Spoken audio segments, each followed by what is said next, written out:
क्या है? चलिए टॉपिक लिख लीजिए शिशुनाग वंश। शिशुनाग वंश, ठीक है, शिशुनाग वंश, शिशुनाग वंश लिख लीजिए। बस लीजिए फटाफट लिखिएगा। शिशुनाग ने टॉपिक लिखिएगा इसी नीचे। शिशुनाग ने, समझने वाला कोई पॉइंट है नहीं। शिशुनाग ने हर्यक वंश के अंतिम शासक, शिशुनाग ने हर्यक वंश के अंतिम शासक, शिशुनाग ने हर्यक वंश के अंतिम शासक नागदशक को, हर्यक वंश के अंतिम शासक नागदशक को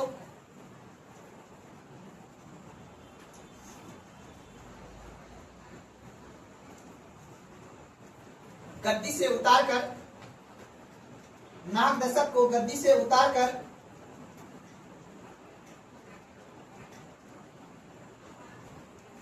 अपना सत्ता स्थापित किया, अपना सत्ता स्थापित किया।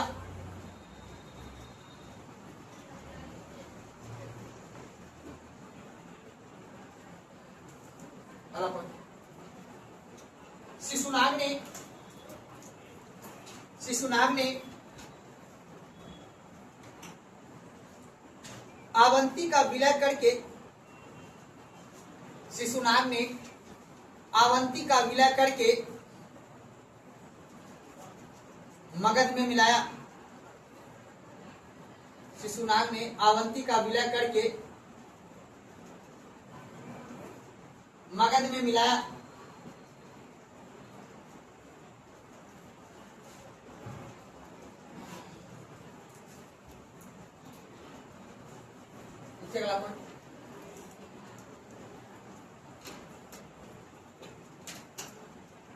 शिशुनाग ने मगध की राजधानी, शिशुनाग ने मगध की राजधानी राजगीर से, शिशुनाग ने मगध की राजधानी राजगीर से राजधानी बदलकर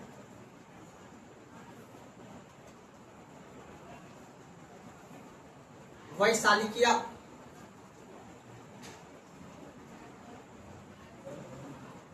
वैशाली किया।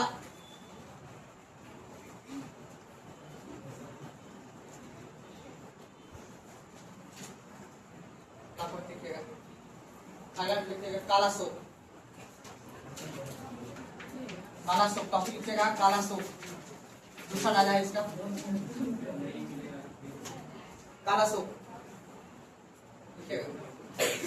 इसने कालाशोक ऐसे 394 से जो है 366 तक रहा है, ठीक है, 394 से 366 ईसा पूर्व। इसने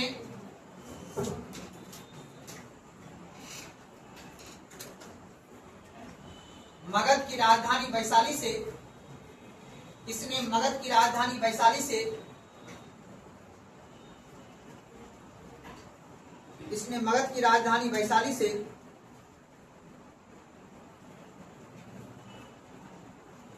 पाटलिपुत्रा किया, इसने मगध की राजधानी वैशाली से पाटलिपुत्रा किया। यही एग्जाम में पूछा जाता है क्वेश्चन। और एक बात तो जानते हैं, इसके समय में द्वितीय बोध संगति कौन सा माता जी लिखिएगा। इसके शासन के 10वें वर्ष में, इसके शासन के 10वें वर्ष में, इसके शासन के 10वें वर्ष में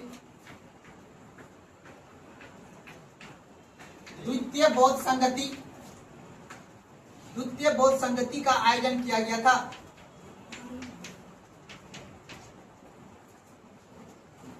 द्वितीय बौद्ध संगति का आयोजन किया गया था।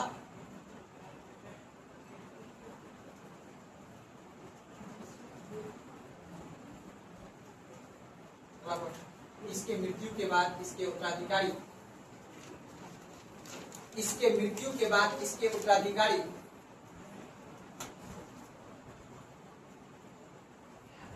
इसके के मृत्यु के बाद इसके उत्तराधिकारी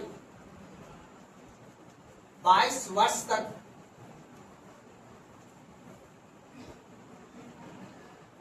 शासन किया।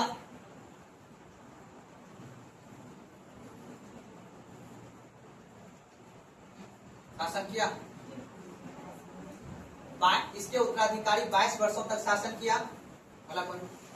अंततः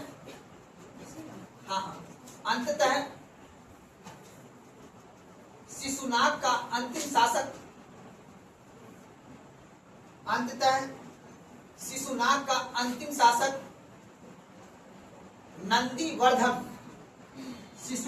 अंतिम शासक नंदीवर्धन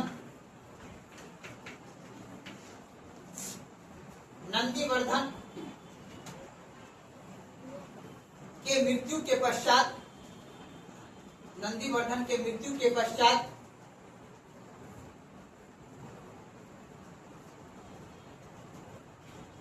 महापदम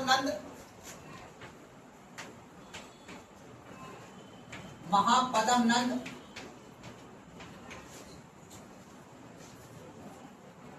गद्दी पर बैठा।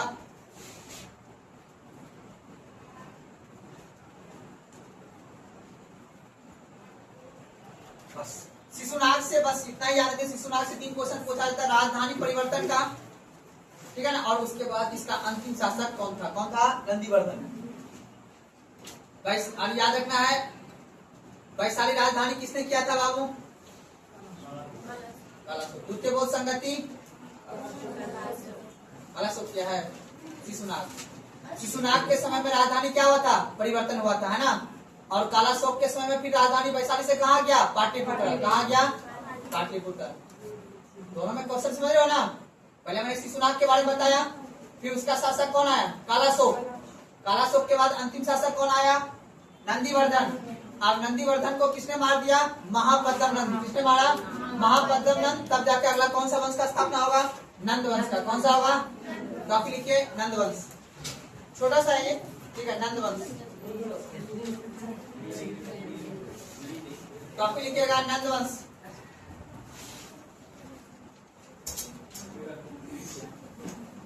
कॉपी लिखिएगा, नंद वंश।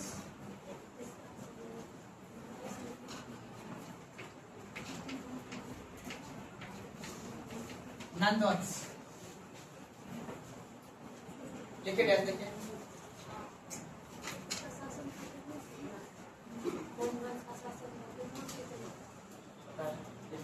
344 से 322 ईसा पूर्व। 344 से 322 ईसा पूर्व यानी मौर्य काल तक चला। 344 से 322 ईसा। चलिए अगला पॉइंट लिखिएगा।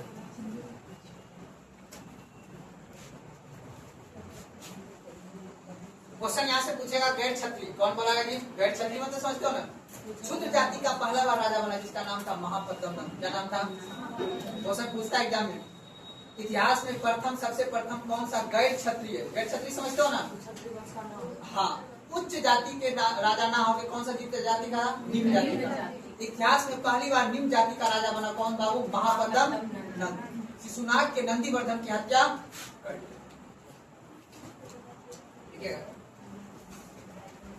यह मगध पर, नंदवंश लिखेगा, यह मगध पर शासन करने वाला, यह मगध पर शासन करने वाला प्रथम, यह मगध पर शासन करने वाला प्रथम गैर क्षत्रिय एवं निम्न वर्गीय शासक था।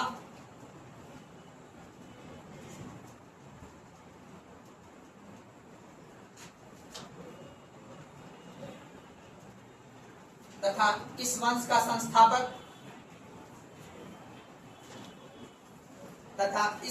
संस्थापक महापद्म नंद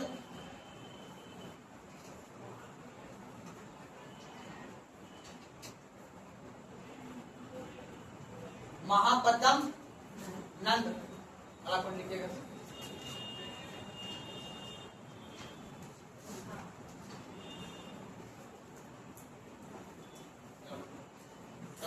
महापद्म नंद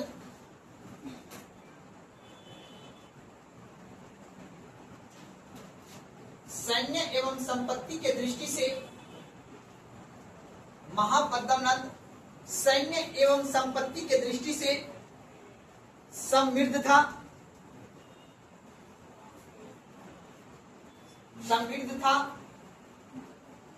मतलब अमीर था, ठीक है ना।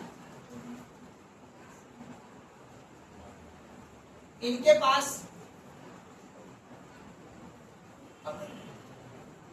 पास 20,000 घोड़ा, इनके पास 20,000 घोड़ा, 2 लाख पैदल सेना,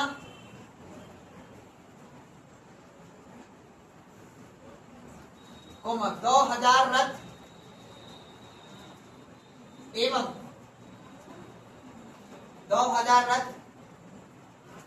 एवं 3,000 हाथी था।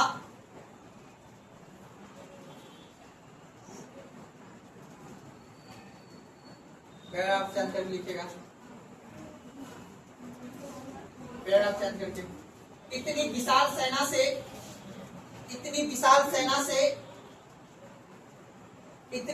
सेना से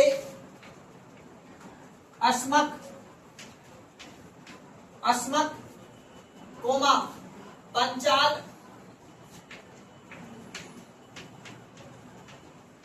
क्रू,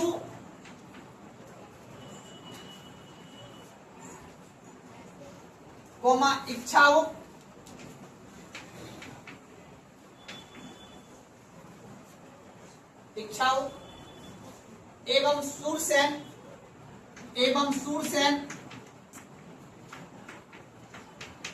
सूरसेन को अपने साम्राज्य में मिलाया।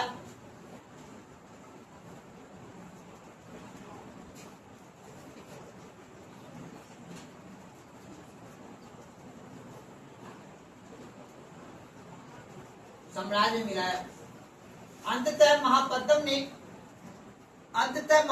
ने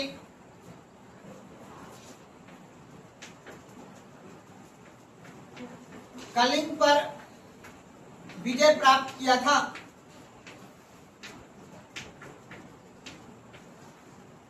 अंततः महापद्म ने कलिंग पर विजय प्राप्त किया था।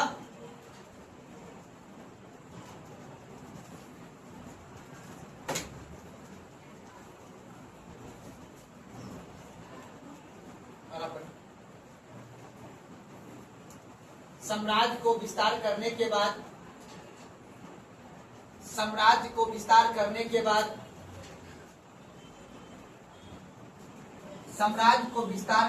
बाद एक राज की उपाधि धारण की, ब्रैकेट में एक छत्र। साम्राज्य का विस्तार करने के बाद एक राज की उपाधि धारण की, ब्रैकेट में एक छत के नीचे सारा साम्राज्य, ठीक है ना। अब इनकी साम्राज्य चला गया ब्यास नदी तक, ठीक है ना।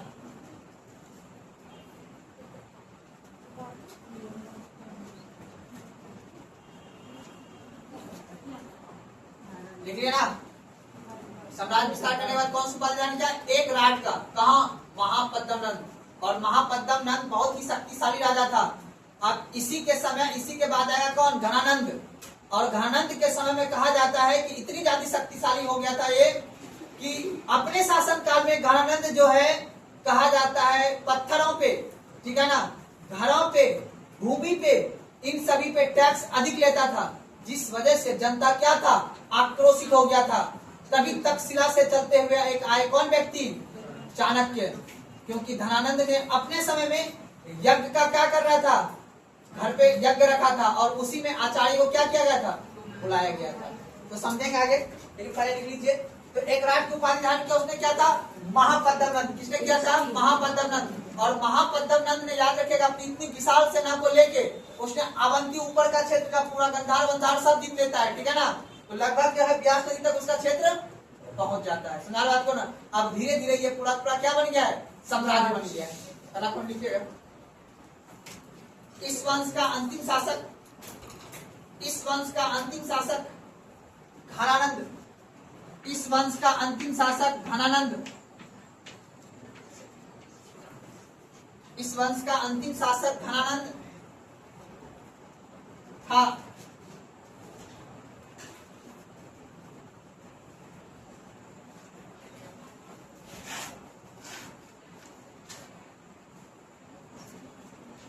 लेना लिखिएगा।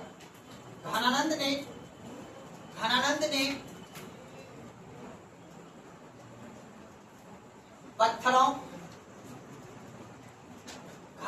पत्थरों पशुओं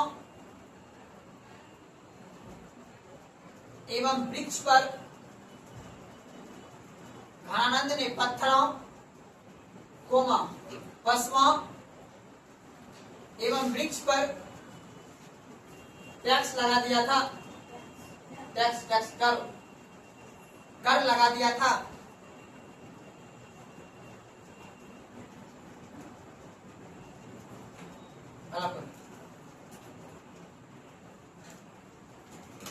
इतनी संपत्ति होने के बाद भी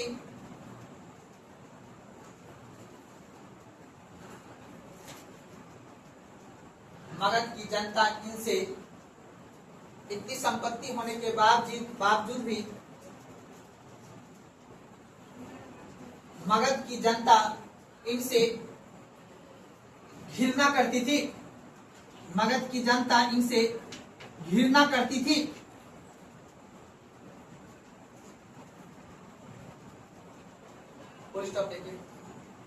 एक बार घनानंद ने चाणक्य को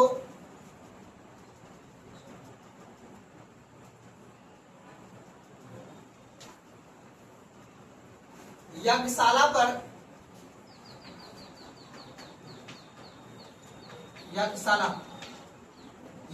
पर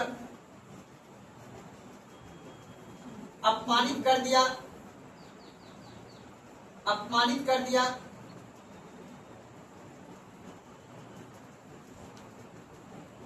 जो उसके विनाश का कारण बना।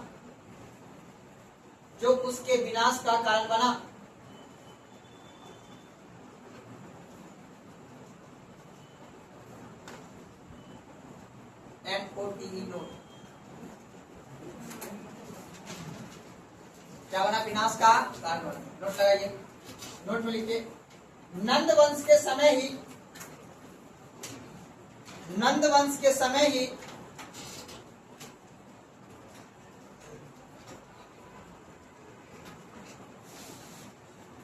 मगध का क्षेत्र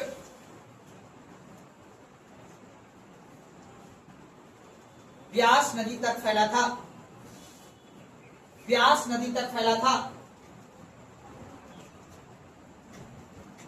तथा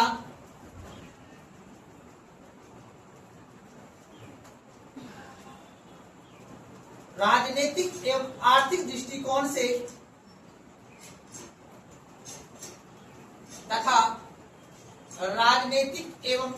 दृष्टिकोण से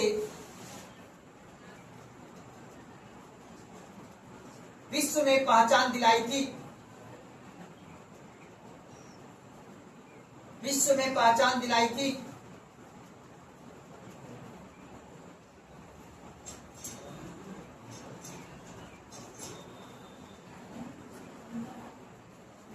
देखिए, छोटा भी किसी का छूट गया, बीके जी है ना।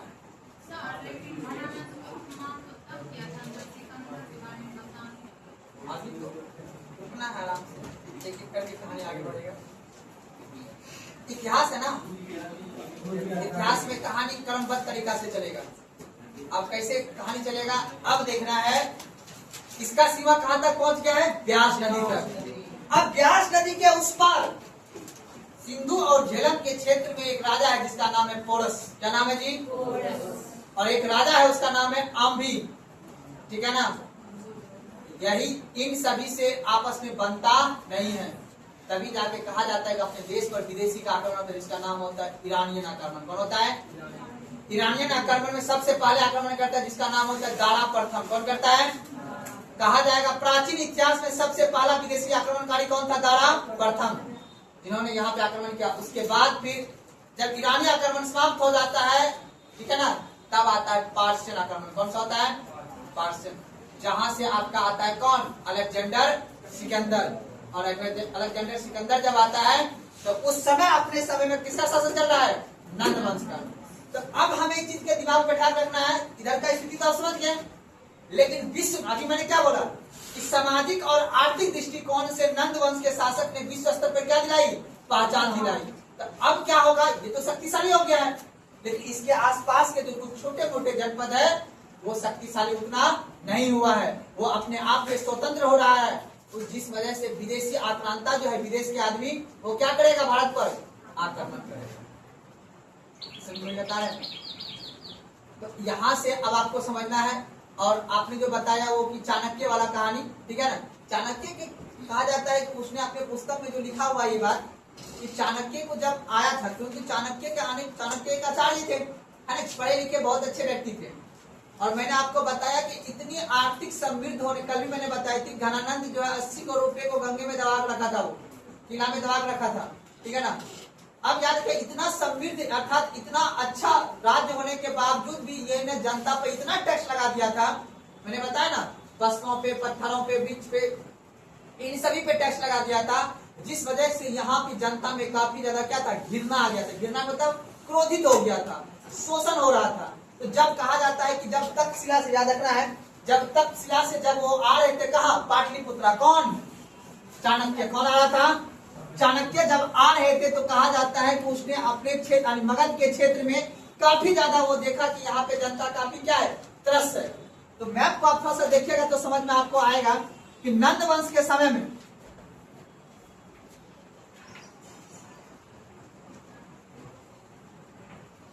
आप देखिए, ये जो पूरा का पूरा पहले मगध इतना बड़ा था, है ना जी। अब इस मगध पे कितना वंश आ गया? 3 वंश। कितना वंश आया? पहला कौन सा वंश आया था? हर्यक वंश। कौन सा आया था? अब हर्यक वंश का 3 शासक हुआ। पहला आया कौन बाबू? बिंबिसार। कौन आया बाबू? बिंबिसार। और बिंबिसार के बाद कौन आया? अजात शत्रु, ठीक है ना। उसके बाद कौन आया बाबू? उदयन आया। आपने देखा कि इसके समय में भी अपना साम्राज्य का विस्तार करके ये यहाँ तक धीरे धीरे फैला गया। कोई दिक्कत यहाँ तक समझने में? उसके बाद हर्यक वंश के बाद आया कौन सा वंश बाबू? शिशुनाग वंश। ये मगध का ही सत्ता है, याद रखना बाबू। अब शिशुनाग जो है, इन्होंने भी क्या किया? आपने देखा कि कई सारे क्षेत्र को, ये नीचे के क्षेत्र को, अवंती वगैरह को जीत लिया। अब क्षेत्र इसका यहाँ तक विस्तार हो गया, ठीक है, ऐसे करके। फिर उसके बाद लास्ट में जो आपने देखा कौन सा वंश आया बाबू? नंद वंश। और नंद वंश का शासक कौन था? महापद्म नंद, था ना। अब उसके बाद लास्ट में कौन आया? घना। तो कहने का मतलब ध्यान समझो बाबू, ये इतिहास का रूल है। जो पहले सत्ता पाएगा, जो किसी चीज को बनाएगा, उसको मेहनत ज्यादा करना पड़ता है। वो विकास का काम उतना, वो भले पौधा लगाएगा कोई और, फल खाएगा कोई और। आर्थिक रूप से विश्व में पहचान दिलाने का श्रेय महापद्म नंद को क्यों गया? क्योंकि उससे पहले इन्होंने इस साम्राज्य का क्या था? विस्तार किया। एग्जाम्पल के तौर पे आज मोदी जी का जो कहता है इतना विश्व में पहचान दिलाया गया है, क्या नेहरू जी का योगदान नहीं है? जिस समय देश आजाद हुआ, उस समय जब वो गद्दी पे बैठे थे प्रधानमंत्री जवाहरलाल नेहरू, तो उस समय देश में गरीबी की कई सारी चुनौतियां थी। फिर इंदिरा गांधी आई। हर एक नेता का जिम्मेदारी होता है, ठीक जैसे कि आपके घर में मान लेते हैं 4 बेटा है, तो बड़का बेटा को जिम्मेदारी ज्यादा रहेगा, बड़ी बहन होगा तो उसको जिम्मेदारी ज्यादा रहेगा। उसके बाद जब मान लेते तो कुछ कर लेगा तो आपका घर की आर्थिक स्थिति क्या हो जाएगा? बढ़ जाएगा। फिर छोटका बेटा मौज मस्ती में जीवन काटता है कि नहीं है? बात को ठीक वही प्रकार है। आप हर चीज को देख सकते हैं। इतिहास में यही सीखना पड़ता है बाबू। पहले जो कोई चीज का स्थापना करता है, जैसे घर, मान लो आपके पिताजी ने घर बनाया, अब आपका काम रहेगा प्लास्टर का पेंट लगाना, फिर आपका बेटा रहेगा टाइल्स लगाना, फिर उसका बेटा आएगा तो जमीन खरीदेगा, तब ना आपको पहचान मिलेगी। वही बात है यहाँ पे बाबू। मगध साम्राज्य पहले छोटा सा जनपद सिर्फ बिहार में था। बिंबिसार ने युद्ध करके विवाहित की थी अपना, अजात शत्रु ने युद्ध करके, उदयन ने युद्ध करके, देखा युद्ध ज्ञान यहाँ पे। तो आज हम लोग कहते हैं कि आज हम लोग देश में 5वां स्थान का इकोनॉमिक दृष्टि से है। कैसे है? आज हम कहते हैं मेरा सेना इतना बड़ा है, कैसे है? पहले किसी ने नींव डाला है, बढ़िया से मजबूत किया है देश को, संविधान उस तरह से बनाया है, तब जाके आज कोई भी नेता या कोई भी सरकार आज के समय बोल देगा कि मेरा देश इतना विश्व में नाम किया हुआ है। उसमें हर किसी का योगदान होता है। मेरी बात समझ रहे? ये इतिहास का क्रमबद्ध पद्धति है। जैसे एग्जाम्पल एक मैं और देता हूँ इतिहास में, जैसे मान लेते हैं कि आपने देखा होगा कि पहले आया था बाबर। पहले कौन आया? मंगोल से बाबर आया ना। बाबर 4 साल तक की गद्दी पर बैठा, उन्होंने साम्राज्य का विस्तार किया। उसका बेटा आया फिर हुमायूं, हुमायूं ने भी साम्राज्य का विस्तार। अकबर ज्यादा दिन शासन किया। कैसे शासन ज्यादा दिन कर लिया हो? क्योंकि वो उसने सारे प्रतिद्वंदी को अपने में मिला लिया, उसका कोई दुश्मन बचा ही नहीं। उसका मेन काम क्या था? नाचना, डांस करना, डेवलपमेंट का काम। तो फिर उसके बाद आया अकबर के बाद आ गया कौन? जहांगीर, उसने पूरा कल्चर। उसके बाद आ गया शाहजहां। शाहजहां, अब बताओ ताजमहल, लाल किला शाहजहां क्यों बना पाया? क्योंकि उसमें समृद्ध हो गया था जनता, समृद्ध हो गया था। तो पहला का राजा का कुछ अलग इंपॉर्टेंस होता है, उस समय की परिस्थितियां अलग होती थी, उस परिस्थितियों के हिसाब से वो काम करता है। जिसमें नेहरू जी होंगे गद्दी पे, उस समय की देश की परिस्थितियां, चुनौतियां अलग थी। यहाँ आदमी के पास एगो कपड़ा नहीं था, फैक्ट्री नहीं था, पानी से सब ढह रहा था। तो पहले बांध बनाया, फैक्ट्री लगाया, तब ना आज मोदी जी सबसे टैक्स ले रहा है। तब ना मोदी जी लाया MSME योजना, मोदी जी तब लाया इंटरनेट। मेरी बात समझ में आ रही? बुलेट ट्रेन आने से पहले रेलवे लाइन बिछाया गया तब ना। क्या रेलवे लाइन बिछाने वाला को श्रेय नहीं देंगे कि पहले जो बुलेट ट्रेन चलाया उसको श्रेय दे देंगे? वही बात है आप लोग का, हम लोग का भी सेट ठीक। इतिहास में वो कुतुबुद्दीन ऐबक को देख लो। कुतुबुद्दीन ऐबक 4 साल गद्दी बैठा, उसके बाद उसका दामाद आया कौन? इल्तुतमिश। इल्तुतमिश के बाद लंबा समय तक गद्दी को बैठा रहा हो। इल्तुतमिश के बाद रजिया सुल्तान, रजिया सुल्तान के बाद आएगा, क्या नाम है उसका? नाम सुने उसका? लॉ एंड एक्ट की नीति कौन लाया था? गयासुद्दीन बलबन। सीधा और पवोस, आपने देखा होगा कि मस्जिद में जाने से पहले क्या करता है? अस्सलाम वालेकुम करता है ना। ये परंपरा किसने लाया था? गयासुद्दीन बलबन ने लाया था। पढ़ाऊंगा जब मध्यकाल। गयासुद्दीन बलबन कौन लाया था जी? गयासुद्दीन। क्या बोले? क्या बात? हमसे बात करना तो ना, ठीक है। अब देखिए समझिएगा, भगवान पे शक नहीं करना, मास्टर को सब पता रहता है, मास्टर को क्वेश्चन देख करता है। गयासुद्दीन बलबन ने सीधा और पवोस की प्रथा लाया था। क्वेश्चन देख लेना उनका, ठीक है। तो अब देखिए समझिएगा, सीधा और पवोस समझता हो ना, सर झुका के सिजदा करना है, ठीक है ना। और कहाँ घुसना है? दरगाह, मतलब मस्जिद में, ठीक है ना। ये प्रथा परंपरा लाया था कोई कौन? गयासुद्दीन बलबन। और गयासुद्दीन बलबन ही एक ऐसा व्यक्ति था जो कि बंगाल में जाके भयानक युद्ध किया था। उसने लाया था लॉ एवं रक्त की नीति। अगर कोई देश विरोधी गतिविधि है उसको टांग के मार दो। क्या बोले? गयासुद्दीन बलबन नहीं समझो? हाँ वो अलग चीज है, वो एक अलग बात है, ठीक है ना। बहुत ही सशक्त राजा था वो, ठीक है।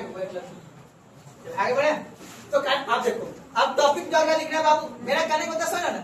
अब जो मगध साम्राज्य का नंद वंश के समय साम्राज्य, यहाँ देखो, यहाँ तक आ गया है। यहाँ तक पूरा का पूरा क्षेत्र किसका हो गया है? मगध का। अब फिर आएगा विदेशी आक्रांत का, उससे युद्ध करेगा घनानंद। उसके बाद आएगा कौन? चंद्रगुप्त मौर्य। अब मेरा पूरा का पूरा ये पूरा क्षेत्र ऐसे बड़ा हो जाएगा। बात को ना, अखंड भारत तक बन जाएंगे। गंधार, काबुल, काबुल जानते हैं? पता कहाँ है? अफगानिस्तान का राजधानी काबुल है ना, राजधानी जी, राजधानी से पूछते हैं। और पाकिस्तान की राजधानी इस्लामाबाद। तो याद रखिएगा, ये सभी क्षेत्र को कहाँ दिन कर दिया था बाबू? चंद्रगुप्त मौर्य ने अपने दिन, सम्राट अशोक ने अपने दिन। भारत का सबसे बड़ा क्षेत्रफल किसके समय विस्तार था? अशोक के समय। किस समय? इसलिए तो कहा जाता है अशोक महान। क्या कहा जाता है? तो उस समय मेरा सबसे बड़ा पूरा भारत देश का सबसे बड़ा भूभाग था। एक सोचो, यही मगध का राजा अशोक, इतना बड़ा अपना क्षेत्र में सिकुड़ का भी इतना बड़ा लोग है। फूट डालो राजनीति करके अंग्रेज ने। तो अभी देखो समझना है तो टॉपिक लिखिए विदेशी, भारत में विदेशी आक्रमण। टॉपिक क्या लिखना है? भारत में विदेशी आक्रमण। भारत में विदेशी आक्रमण।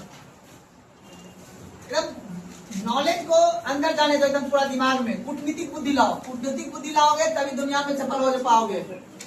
डिप्लोमेट से बात करना है। मिला जी? मिला ना? कौन है?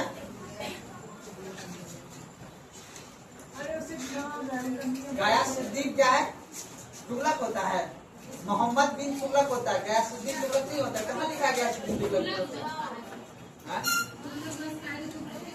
हाँ तो कोई बात नहीं, क्या लिखा है तो अभी क्या पढ़ी थी गयासुद्दीन तुगलक ने दिल्ली कहाँ, क्या हमको क्वेश्चन बताओ, सीधा पहुंच कहाँ लाएगा गयासुद्दीन तुगलक? गयासुद्दीन तुगलक बोले, गयासुद्दीन बलबन बोले। हाँ आप क्या पूछना चाहते हैं? हम नाम नहीं, हमने बोला सीधा और पावोस की पट्टा गयासुद्दीन बलबन मिला है। आप देखिए इसे देख पढ़ना उल्टा किधर मिला, बलबन मिला। चलिए आगे बढ़े। तो टॉपिक क्या लिखे थी? भारत में विदेशी आक्रमण।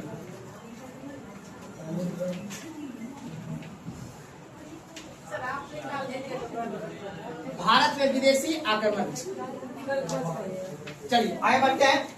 अब देखिए समझिएगा यहाँ पे भारत में विदेशी आक्रमण। अब यहाँ से देखिएगा थोड़ा सा पॉइंट को। अच्छा एक बात बताओ, क्यों करता है कोई आक्रमण किसी पे? कोई सोच वाला किसी पे कोई आक्रमण क्यों करता है? जल्दी बताइए, रंजन जी बताइए। आप पे कोई आदमी आक्रमण कब करेगा? जब आप कमजोर होइएगा, या फिर जब आपको आदमी की बाहर आदमी बगल आदमी को पता चल जाएगा इसके घर में बनता नहीं है, तो फिर आपको क्रोधित करेगा, और क्रोधित करने के बाद आपको कमजोर करेगा। क्या करेगा? तो दो चीज बनता है, या तो आप पूरा अमीर हो गए हैं, या तो महिला के लिए आप अत्यधिक क्या हो गए हैं, समझ गए शब्द, वो हो गए हैं, तो फिर आप पे आक्रमण हो जाएगा। और दूसरा बात क्या है, आपने फूट पड़ गया। क्या पड़ गया है? देखो कैसे, ध्यान से समझना बात को, थोड़ा सा नक्शा को और उस स्थिति को समझने का प्रयास करना थोड़ा सा, कि भारत में विदेशी आक्रमण होने के पीछे का क्या कारण।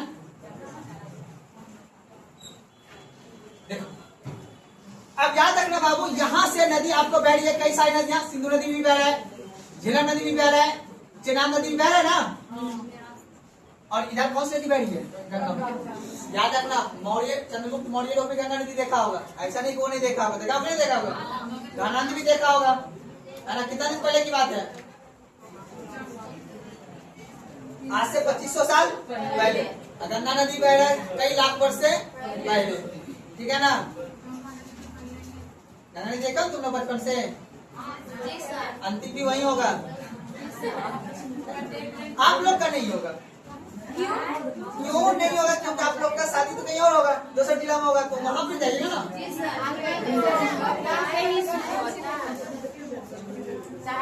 आप लोग का तो यही शुद्ध होइएगा, आप लोग मर जाइएगा, ससुराल में मरिएगा, मायके मरिएगा,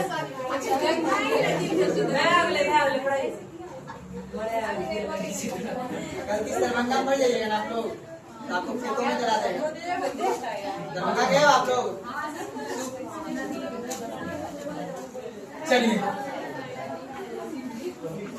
आइए, गंधार कहाँ है बाबू? गंधार आज के पाकिस्तान में। और याद रखना यहाँ तक क्षेत्र अब किसका हो गया बाबू? मगध का। किसका हो गया है? यहाँ की परिस्थिति को समझ लेना है। और गंधार यहाँ समझ लेना है बात को। और इसी के बगल में क्या बाबू? तक्षशिला। गंधार की राजधानी क्या था बाबू? तक्षशिला, याद रखना। और उसके बाद यहीं के क्षेत्र पर याद रखना एक राजा था, कौन बाबू? पोरस। कौन था बाबू? पोरस। झेलम नदी के तट पे कौन था राजा? पोरस। उसके ऊपर में था राजा कौन? आम्बी। कौन था? इस राजा का नाम याद रखो बाबू। एक वो नाम जानते हो ना? जयचंद। नाम सुने हो? जयचंद नाम सुने हो? एक राजा आम्बी और जयचंद। इसको इतिहास में बोला जाता है राजद्रोह। क्या बोला जाता है? भाई मैं लिखाऊंगा भी ये पॉइंट, क्योंकि यही राजा ने बुलाया था अलेक्जेंडर सिकंदर को, आइए। और एक बगल में बहुत सा मतलब अमीर घराना से बैठा हुआ, उसको घमंड है, उस पे जाके क्या कीजिए? आक्रमण कीजिए। लेकिन उसकी सेना तब तक थक जाती है और ब्यास नदी से ही वापस चली जाती है। लेकिन उससे पहले राजा आम्बी के कहने पे कहा जाता है कि इतिहास में सबसे पहला धोखेबाज आदमी कौन है बाबू? विश्वासघात। धोखेबाज नहीं, क्या बोलेंगे? आप लोग के साथ विश्वासघात हुआ है ना? और दूसरा कौन आएगा बाबू? जयचंद। कौन आएगा? जयचंद के कहने पे ही महमूद गौरी कहाँ आक्रमण किया था? भारत में किया था जी। तो याद रख लेना राजा अम्बी, आगे पढ़ाऊंगा। अब देखो बाबू ध्यान समझना, विदेशी भारत में जो विदेशी आक्रमण होगा उसमें सबसे पहला होगा कौन सा आक्रमण बाबू? ईरानी आक्रमण। कौन सा होगा? ईरानी आक्रमण। याद रख लेना सबसे पहला कौन सा होगा? ईरानी आक्रमण। उसके बाद याद रखना है यूनानी आक्रमण। कौन सा होगा? यूनानी आक्रमण। और नेक्स्ट जो होगा बाबू वो होगा हिंद यमन। कौन सा होगा? हिंद यमन। उसके बाद होगा शक। उसके बाद होगा शक। उसके बाद कौन होगा? कुषाण। उसके बाद कौन होगा? अरब आक्रमणकारी। अरब आक्रमणकारी। उसके बाद आएगा कौन? तुर्क आक्रमणकारी। उसके बाद आएगा मंगोल। कौन आएगा? उसके बाद आएगा अंग्रेज। पूरा इतिहास में अपना देश का जो इतिहास है ना पूरा, उस इतिहास में सोचो इतने बार विदेशी आक्रमण हुए। तो ये दोनों जो ईरानी आक्रमण और यूनानी, ईरानी से आया था कौन? दारा प्रथम। कौन आया था? भारत पे, प्राचीन भारत पे, अर्थात भारत पे सबसे पहला आक्रमण का कौन था? दारा प्रथम। एग्जाम में क्वेश्चन पूछा जाता है, ठीक है ना, बताएं। उसके बाद यूनान से कौन आया था? अलेक्जेंडर सिकंदर। उसने 22 साल की उम्र में एक कसम खा लिया, हमको क्या बनना? विश्व विजेता बनना। और उसी विश्व विजेता के चक्कर में वो पूरा का पूरा इधर से जीतते हुए कहाँ प्रवेश कर गया था? भारत में प्रवेश कर रहा था। समझते हैं आगे? उसके बाद तो ये दोनों है बाबू मौर्य काल से पहले, मौर्य काल से पूर्व का। मौर्य काल से क्या है? पूर्व का आक्रमणकारी है विदेशी। उसके बाद हिंद यमन शक कुषाण, ये दोनों कब का है? मौर्य काल के बाद का। कब का है बाबू? मौर्य काल के बाद का। तो पहले हुआ मौर्य काल से पहले दो विदेशी आक्रमणकारी हुआ, उसके बाद मौर्य काल के बाद फिर विदेशी आक्रमणकारी हुआ, ये तीनों। उसके बाद बाबू जब ये खत्म हो गया फिर गुप्त काल आया अपने यहाँ, गुप्तोत्तर काल आया। गुप्तोत्तर काल के बाद राजपूत वंश आया, आपस में लड़ गया। फिर आया कौन? मुस्लिम। कौन आया? अरब आक्रमणकारी। अरब से कौन आया? मोहम्मद बिन कासिम। कौन आया भाई? मोहम्मद बिन कासिम आया, आक्रमण किया, यहाँ की महिलाओं को लूट के लेके कहाँ चला गया? वो यही काबुल में। कहाँ ले चला गया था? बताऊंगा आगे चल के जब मल्टीकाइन पढ़ाऊंगा तब। तो मोहम्मद बिन कासिम के बाद तुर्क आया। कौन आया? तुर्क। महमूद गजनी। कौन आया जी? जिसने की सोमनाथ मंदिर पर 16 बार आक्रमण करके सारे सोना यहाँ से लूट के। इसी के पास पूरा का पूरा वंशज सबका कौन था? कुतुबुद्दीन ऐबक, इल्तुतमिश, है ना, अलाउद्दीन खिलजी, है ना, तुर्क वंश है, सैयद वंश है, लोधी वंश है। और लास्ट में लोधी को हराएगा। और उसके बाद कहा जाता है कि बहलोल लोधी के कहने पर कौन आया था? मंगोल। मंगोल मतलब मुगल। कौन आया था? बताओ। मंगोल नहीं जानते हो? मंगोल आक्रमणकारी जिसको मुगल बोलते हैं हम लोग, इसका मुगल नाम क्यों पड़ा? क्योंकि मंगोल से आकर, मंगोल याद है कहाँ पे? चाइना और रूस के बीच में है ना मंगोल देश, वहीं से आया था। कौन बाबू? यही मंगोल। ये आया, बाबर आया, पूरा हुकूमत किया 350 साल यहाँ पे मजा से, एकदम मस्ती से। कब आया था ये? 1526 में। नाराज को ना आक्रमण किया, एकदम 1707 तक दरदरा बनाया। उसके बाद कौन आया? अंग्रेज। अंग्रेज तब 1947 में जाके हमको आजाद किया। ये है अपन लोग का इतिहास। विदेशी आक्रमणकारी अभी तो हम लोग इसलिए पूर्व में है ना, अभी तो यही पहला आक्रमणकारी करा रहे हैं, अब धीरे धीरे आक्रमणकारी होगा। तो अभी एक कॉन्सेप्ट समझ लो कि आक्रमण हो, विदेशी आक्रमण होने का क्या कारण है। पहला कारण था कि ये राज्य बहुत ही समृद्ध हो गया था, तो विश्व में भड़क लग गया था शक्तिशाली व्यक्ति किसको? अलेक्जेंडर सिकंदर को, कि भारतीय प्रांत में एक ऐसा क्षेत्र है जो बहुत ही आर्थिक रूप से क्या है? समृद्ध है, मजबूत है, हम उस पर जाके क्या करेंगे? आक्रमणकारी करेंगे। इस तरह का घुसपैठिया कौन किया था? राजा अम्बी के कहने पर वो आक्रमण किया। राजा पोरस पे पूरा चढ़ाई किया। उसके बाद पूरा का पूरा इस क्षेत्र पर क्या किया? आक्रमण तो नहीं कर पाया। उन्होंने क्या हुआ? ब्यास नदी के तट से वो घूम को वापस चला गया। और अंततः कहा जाता है मुख्य रूप से इस सत्ता का विनाश नहीं हुआ, बस घमंड का विनाश हुआ। और अंततः इसी मगध पे शासन किसका हुआ? मौर्य वंश का। किसका हुआ? आप कह सकते हो मगध के पहले हर्यक वंश, वंश समझ रहे हो ना। जैसे अब नीतीश कुमार का वंश खत्म, अब दूसरा गया है ना, फिर हो सकता है अच्छा काम करेगा तो इसका जो प्रोडक्ट जो लॉन्च होगा वो अच्छा आएगा, तो उसी तरह चलता रहता है, ठीक है ना। पहले लालू का वंश था तो सत्ता तो उसी तरह का होता है काम, ठीक प्रकार यह क्षेत्र बिहार है पर राजा बदलता जाता है।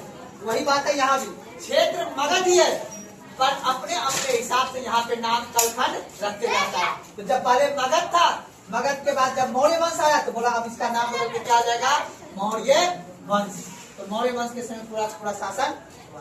तो किसका समझने में तो टॉपिक लिखिए, विदेश से आक्रमणकारी लिख लिया जी, गुड लिखिए।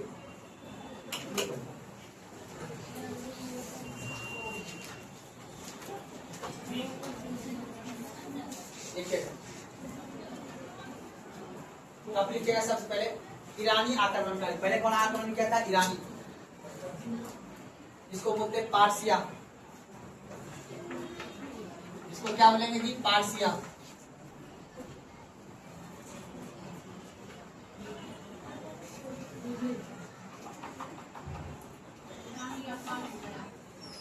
पारसिया उसका दूसरा नाम है, इसको पार्शियन भी बोलते हैं, ठीक है ना। वही ईरान जहां युद्ध हो रहा है, ठीक है ना, वही ईरानी आक्रमणकारी यहाँ पर आएगा, कुछ संस्कृति देख जाएगा वो हमको।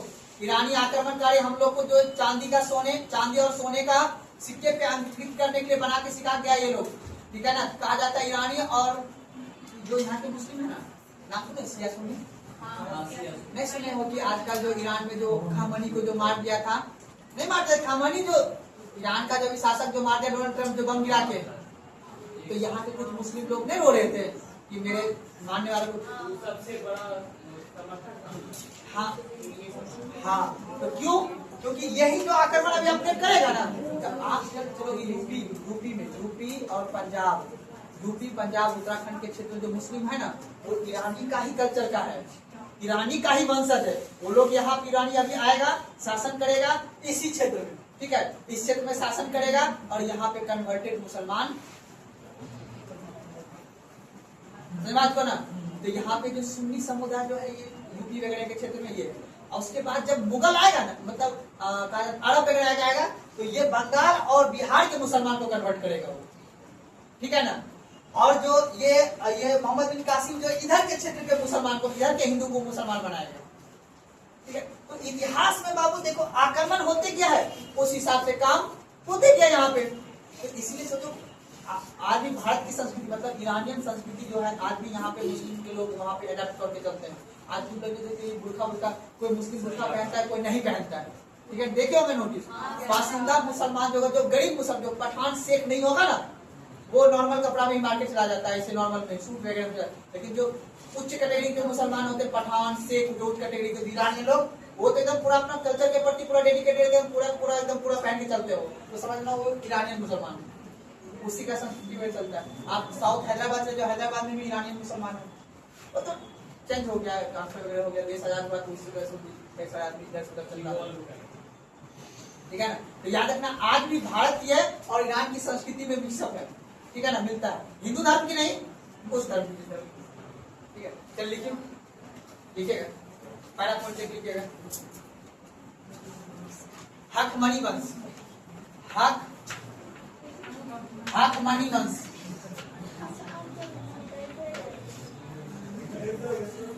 बातें कर लिखिए, हकमनी वंश लिखिएगा। इसका संस्थापक लिखिएगा, इसका संस्थापक साइरस द्वितीय, इसका संस्थापक साइरस द्वितीय, इसका संस्थापक साइरस द्वितीय,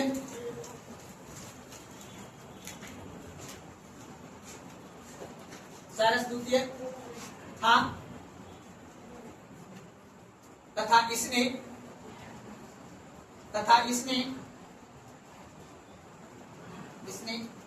भारत पर प्रथम असफल आक्रमण किया, तथा इसने भारत पर प्रथम असफल आक्रमण किया।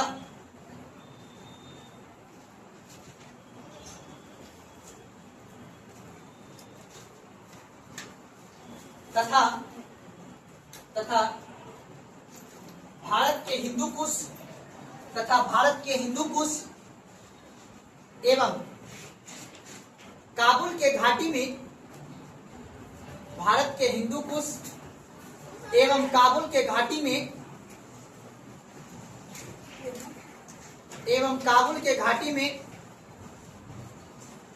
आक्रमण करने में सफल हो गया। हिंदू कुश एवं काबुल के घाटी में आक्रमण करने में सफल हो गया, जबकि भारत में नहीं हो पाया।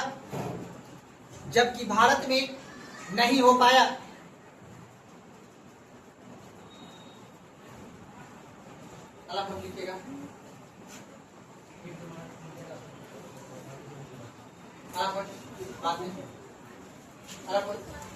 दाड़ा प्रथम, दाड़ा द्वाकर रोकना, दाड़ा प्रथम अंडरलाइन कर दीजिएगा। दाड़ा प्रथम ऐसे लिख दीजिएगा या ऐसे लिख दीजिएगा।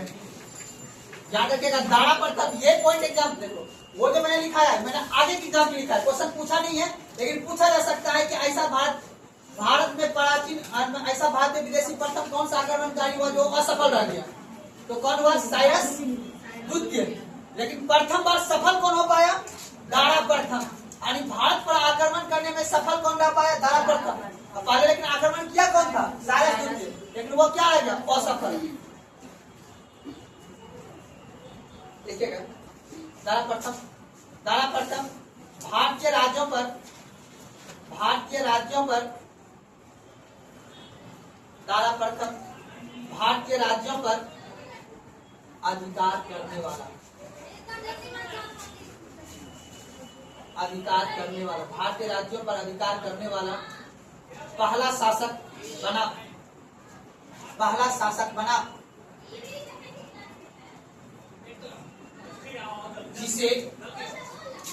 जिसे डेरियस के नाम से ये भी एग्जाम में पूछा ऑप्शन में, डेरियस के नाम से जाना जाता है, जिसे डेरियस के नाम से जाना जाता है।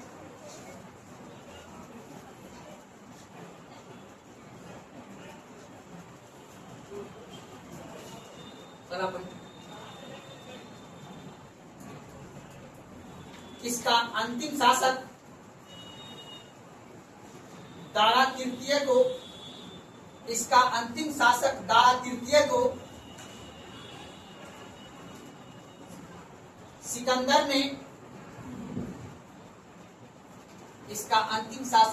तृतीय को सिकंदर ने आरबेला के युद्ध में ब्रैकेट में 333 ईसा पूर्व, आरबेला के युद्ध में पराजित किया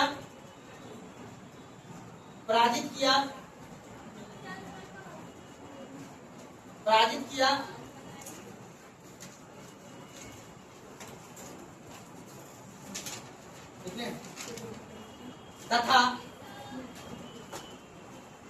यूनान का शासन हो गया।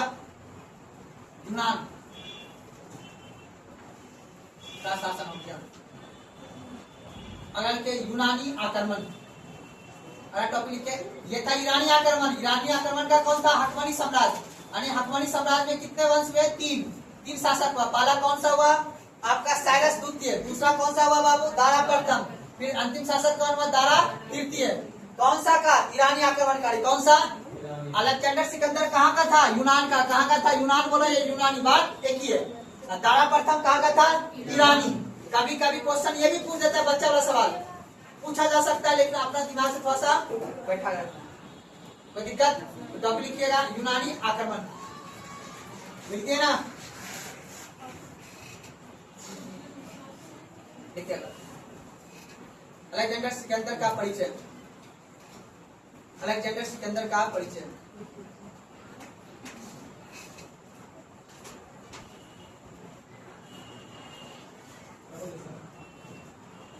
अलेक्जेंडर सिकंदर का परिचय।